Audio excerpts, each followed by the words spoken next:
Hello, I'm Ausra and welcome to my YouTube channel. And today let's analyze together Alfred Lefebure-Wely's Sortie. Let me talk at the beginning a little bit about Lefebure-Wely himself.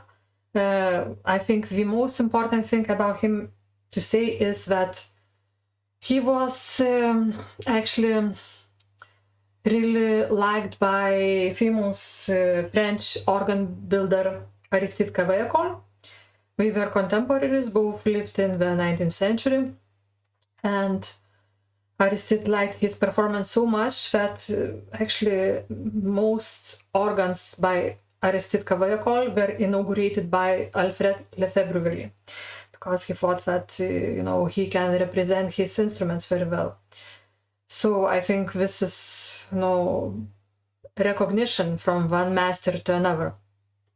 And although people say that Lefebure-Wely's music is not so well developed as it is César's Franck's, but I also like his music very much.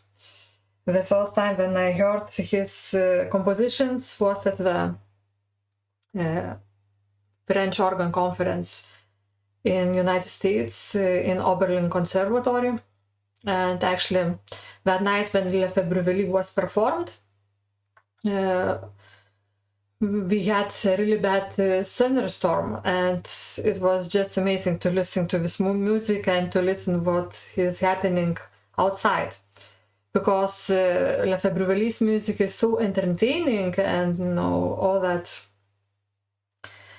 stormy weather outside, it projected it even better, like thunder and lightning would go right at the right places where Alfred would need it.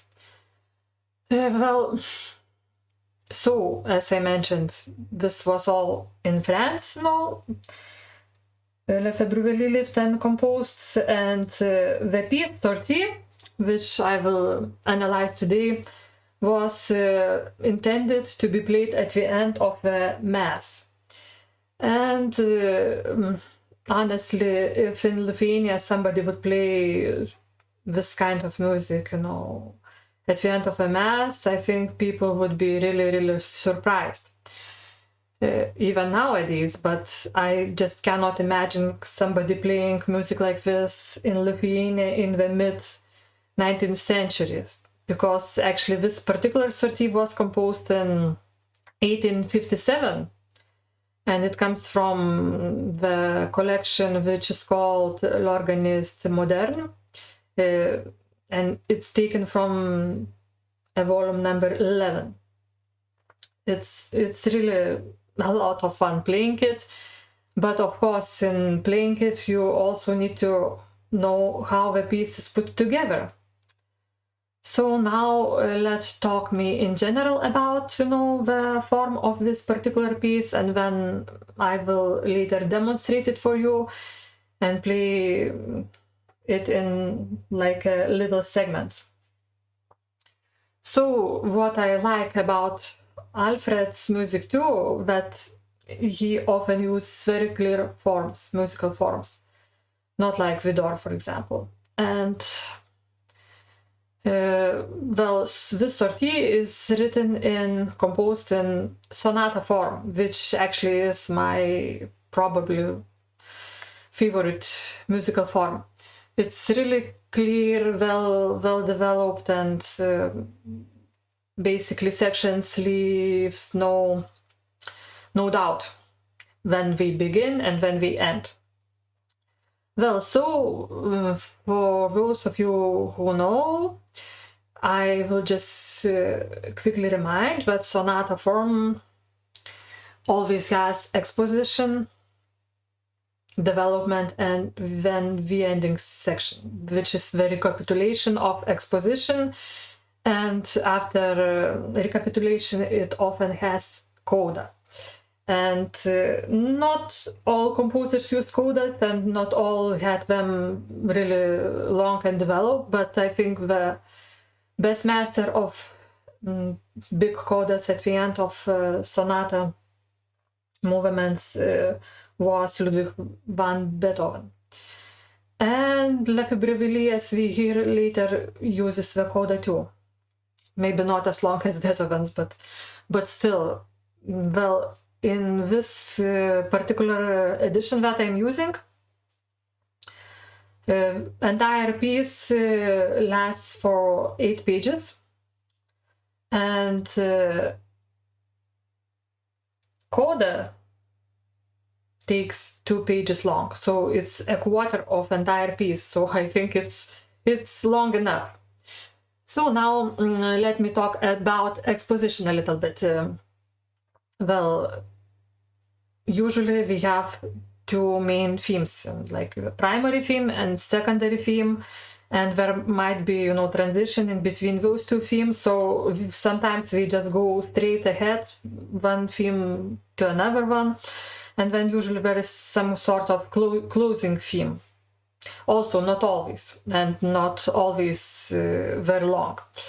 So here we have the main key, the home key of this piece is E flat major, and that's where in which key the primary theme sounds, and that's always the case, that, you know, primary theme should be in a tonic key, and then secondary theme probably will be in a dominant key.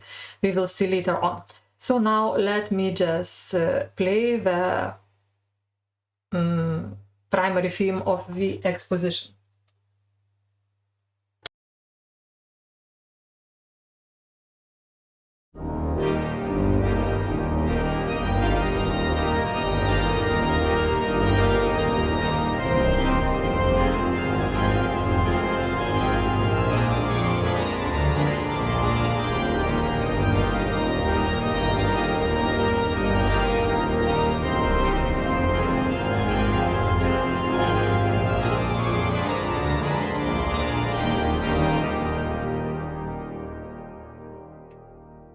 So here I played the primary theme of the exposition. Now we will hear the transition, which will go in the F minor key, will transit actually from the E flat major to the F minor key, then to G minor key, and it will lead finally to the secondary theme. So now I will play this transition for you.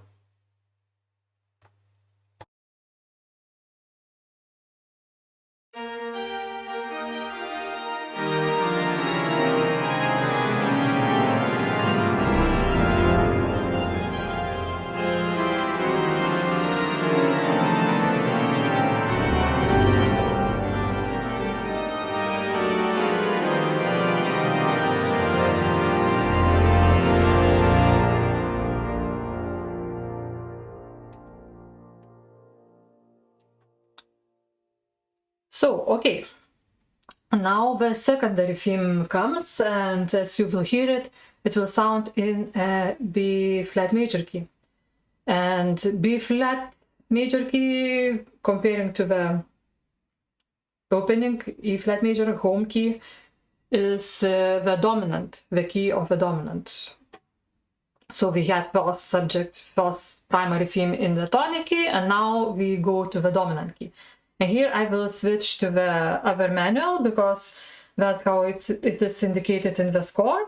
And of course, you know, usually the secondary theme is in a contrasting character with the opening theme. And if, you know, the first theme is like really joyful and, you know, entertaining, most often the secondary theme is a little bit more lyrical.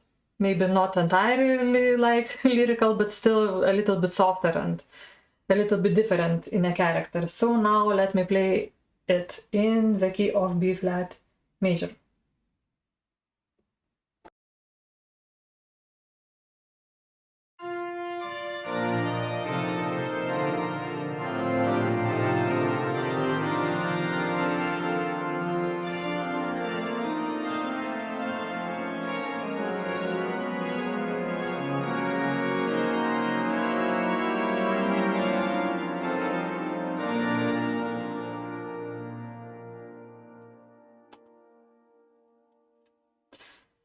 So shorter than the primary theme. And now we will go to the closing section, suffix. And this closing section serves as the end of exposition, after which the development section will begin. Okay, let me just play it for you. The closing section of the exposition.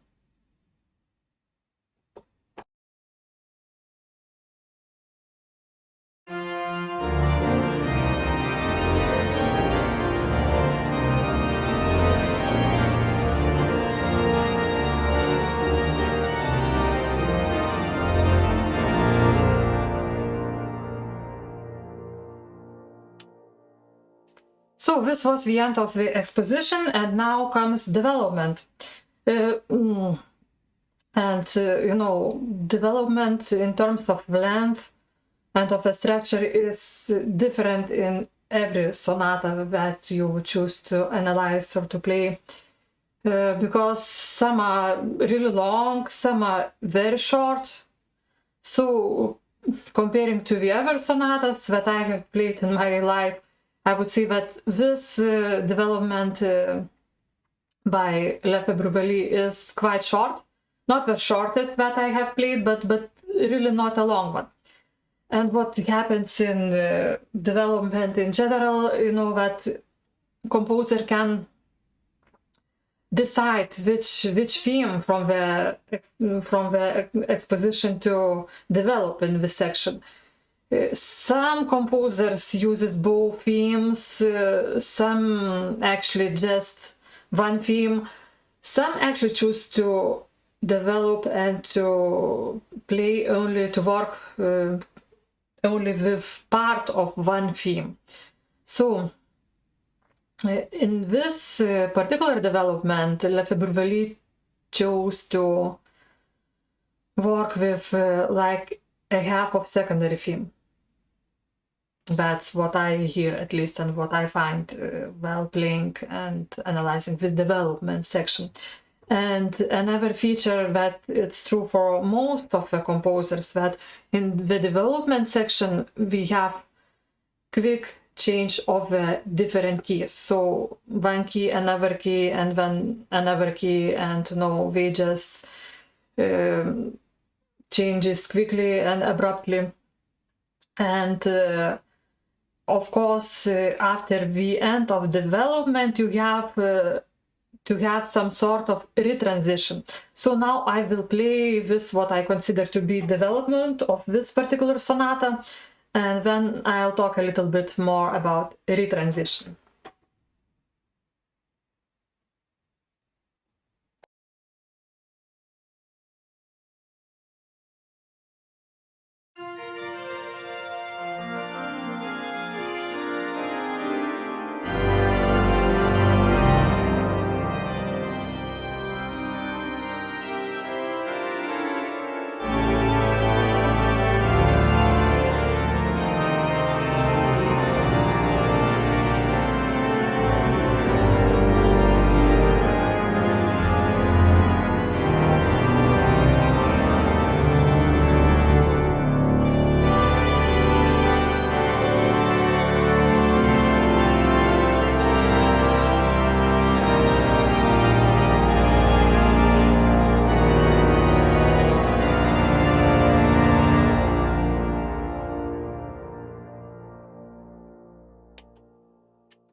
So this was the main part of the development section, and we could hear like at the beginning the key of C minor, later followed by D minor key, then G minor key, then G major key, then F major key, and E flat major key. Very interesting, you know, that a little bit of the tonic appears right before a retransition. So, and as you could hear that, you know, I played a little bit on the positive, but then jumped to the grand org, which I think worked quite well. Now the retransition begins, and it will begin in the key of E flat minor. And after just 8 bars, you will hear the B flat pedal point, which is actually the dominant pedal point of E flat minor. And it will keep repeating with every measure, and it will lead us, this dominant pedal point, back to the recapitulation, where the E flat major will appear again. Okay, now let me play this retransition, and after 8 bars you will hear the dominant pedal point.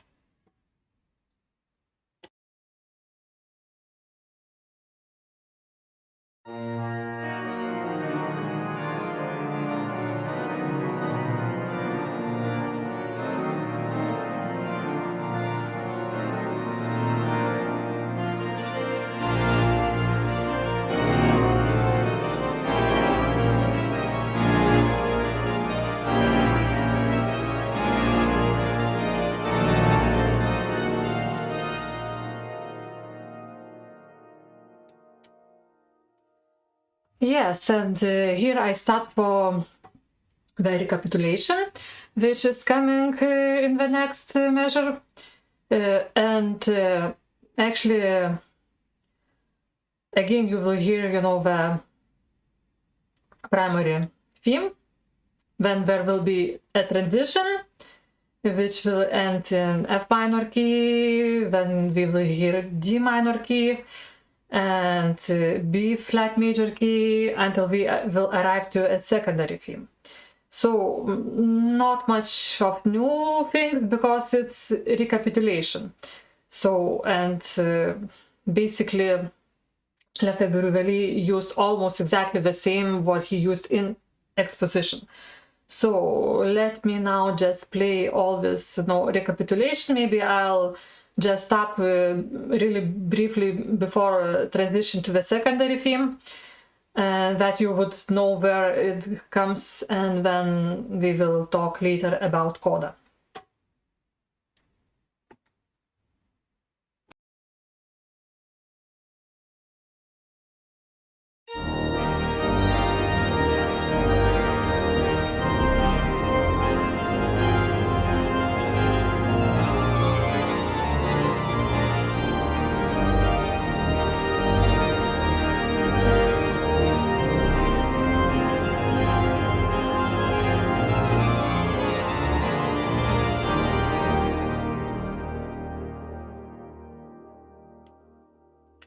So again, you heard the primary theme. Now will be transition, which will change key in F minor and G minor, and will end up in the B flat major key with a cadence. And where will come the secondary theme.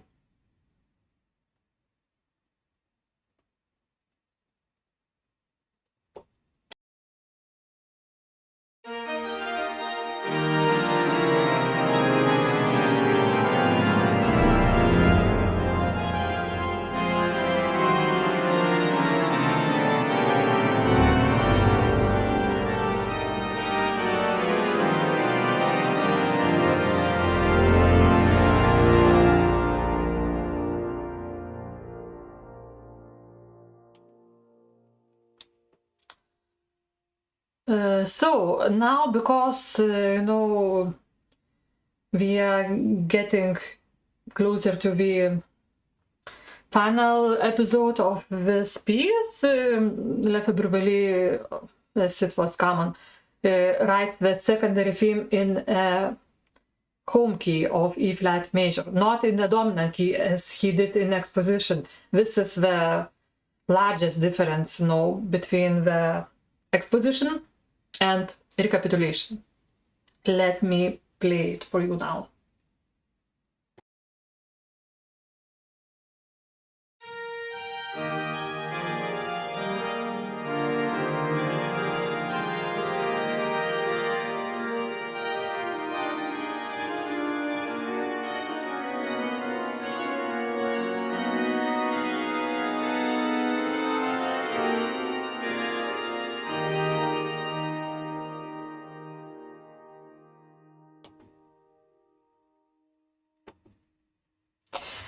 Well, and as you heard in this episode, my B flat major key stuck.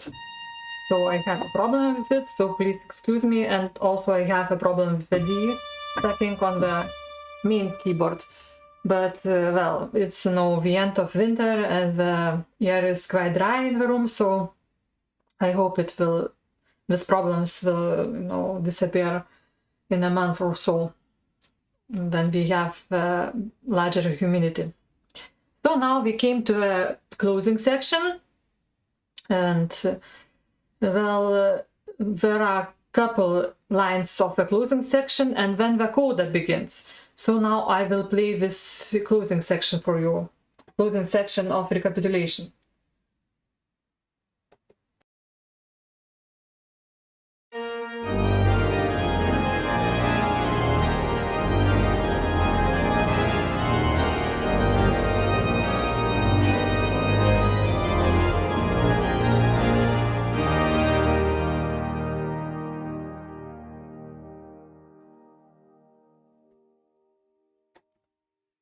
Well, now we arrive to Coda, and out of the entire piece, actually this is the hardest part for organist to play, because the tempo goes faster and faster from this part on and forward, and well, another thing about this particular place is that he changes keys with every 2 measures. We will begin in the key of E flat major, then we will have G flat major key, then we will have A major key, then we will have C major key, and then we will arrive back to the E flat major key. And the rest of it will just go in E flat major and will lead us to the final cadence with big grand chords. And I haven't mentioned for you before, but I chose to play this piece that I analyzed for you today on Nancy's sample set, which was made by Sonus Paradisi, which I think suits well this particular piece, because the original instrument was built by Aristide Cavaillé. So now let me play Coda for you.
A really nice sample set with huge acoustics, so I just think how lucky are people who can play the original, at the Nancy's Cathedral. How well it should sound, in that place. Well, in 4 weeks, actually, Vidas and I will be presenting our new reed organ at St. John's Church in Vilnius. And as one of the pieces of that,